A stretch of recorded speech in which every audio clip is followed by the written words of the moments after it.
Autism एक मानसिक बीमारी है जो कि मस्तिष्क से संबंधित समस्या के कारण होती है, जिससे पीड़ित व्यक्ति को सामाजिक व्यवहार, संचार और बातचीत करने में मुश्किलें आती हैं। भारत में ऑटिज्म की दर काफी अधिक है, जहां हर 68 में से एक बच्चा इस रोग का शिकार है। ऑटिज्म जब आता है तो सिंगल प्रॉब्लम के साथ नहीं आता, it comes with the bundles.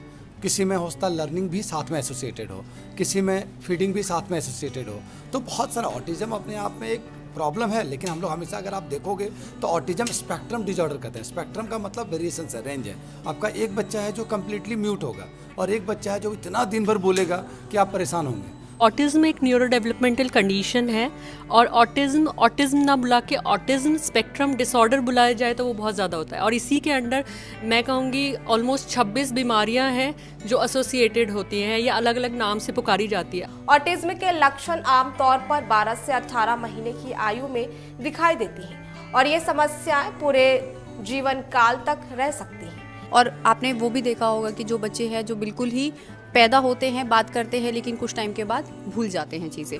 तो इन सब चीज़ों के लिए हमने एक टूल डेवलप किया है जिसे हम एक स्पेशल किट कहते हैं, जो हेल्प करता है कि बात की कैसे जाए, क्लैरिटी कैसी जाए। जैसे बच्चों में क्लैरिटी नहीं होती है, स्पीच क्लैरिटी की दिक्कत होती है, to work on speech clarity as well as speech production, the comprehension of language and swallowing difficulties. ऐसे बच्चों के लिए चेतना फाउंडेशन सभी प्रकार की थेरेपी सेवाएं प्रदान करती है, जिससे इस तरह के बच्चों को मेन स्ट्रीम से जोड़ा जा सके। हम लोग बच्चे से लेकर बुढ़ापे तक हर लेवल पे जो रिहैबिलिटेशन सर्विसेज है that we are providing in our Chetna foundations, चाहे उसमें ऑन्कोलॉजी के लिए केसेस हो, न्यूरो के हो, ऑर्थो के हो, स्पोर्ट्स के हो, पीडियाट्रिक केसेस हो, ये सारे केसेस का हम रिहैबिलिटेशन सर्विसेज प्रोवाइड करते हैं। और उस सर्विसेज के लिए हमारे पास एक्सपर्ट की टीम है। मैं बैकग्राउंड से ओटी हूँ, मैम स्पीच थेरेपिस्ट है बेसिकली, और अविनाश सर फिजियोथेरेपिस्ट है। तो हम तीनों मिलकर क्लिनिकल टीम को लीड करते हैं और हमारे पास इन टू इन कंप्लीट सॉल्यूशन है रिहैब के बारे में। और उसी के में हमारा जो मोटो है, मेजर मोटो है चेतना फाउंडेशन का, क्वालिटी एंड कमिटमेंट। और उस क्वालिटी एंड कमिटमेंट को मेंटेन करने के लिए हम हर एक रेगुलर इंटरवल्स पे कुछ न कुछ कोर्सेज करते रहते हैं, जिससे कि हमारा टीम, हम अपनी इन हाउस भी पढ़ाते हैं और बाहर से भी ट्रेनिंग के लिए बुलाते हैं लोगों को।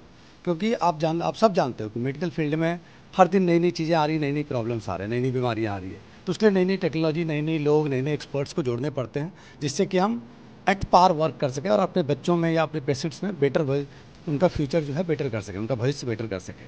तो इसके लिए हम डे टू डे वर्क कर रहे होते हैं। और ये प्रोग्राम जो है स्पेसिफिकली ओरोमोटर के ऊपर है, क्योंकि जो बच्चे को आजकल एक बहुत छोटा सा बट कॉमन सा कंसर्न आता है कि मेरा बच्चा चबाता नहीं, वो सीधा निकल जाता है खाना।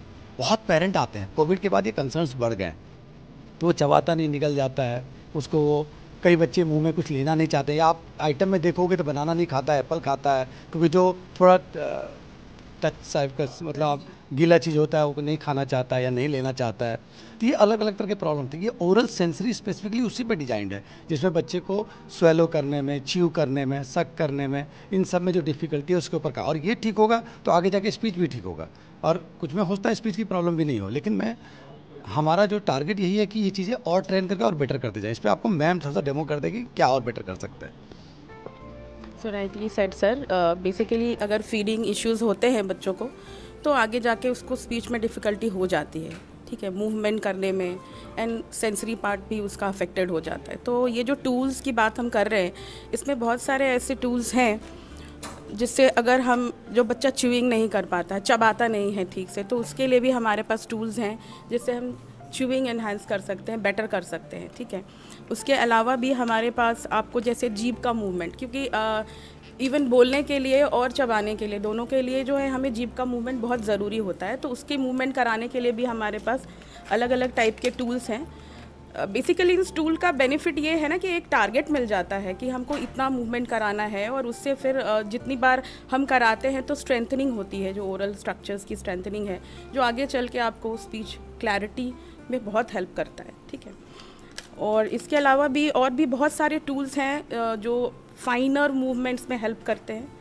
तो ये जो हम वर्कशॉप करा रहे हैं, इसका हमारा मेन उद्देश्य यही है कि जो भी हमारी टीम है उनके पास बेसिक तो वो बहुत वेल इक्विप्ड है, उनको नॉलेज है, everything is there, but again अगर आपको बेटर करना है, अच्छी क्वालिटी देनी है, तो you need upgradation.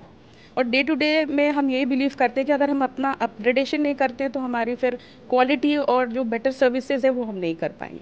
So to enhance this हमारा ये वर्कशॉप कराने का यही बेसिक उद्देश्य है।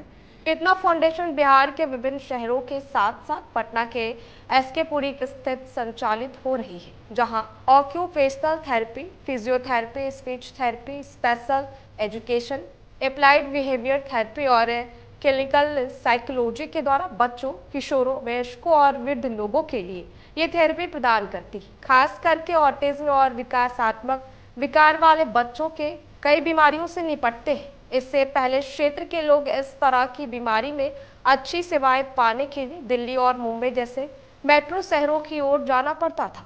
अब चेतना फाउंडेशन ने लक्ष्य के अनुरूप उच्च श्रेणी की बुनियादी सुविधाएं और विश्व स्तरीय चिकित्सा सुविधा प्रदान कर बिहार में भी एक बेहतर मुकाम हासिल किया है।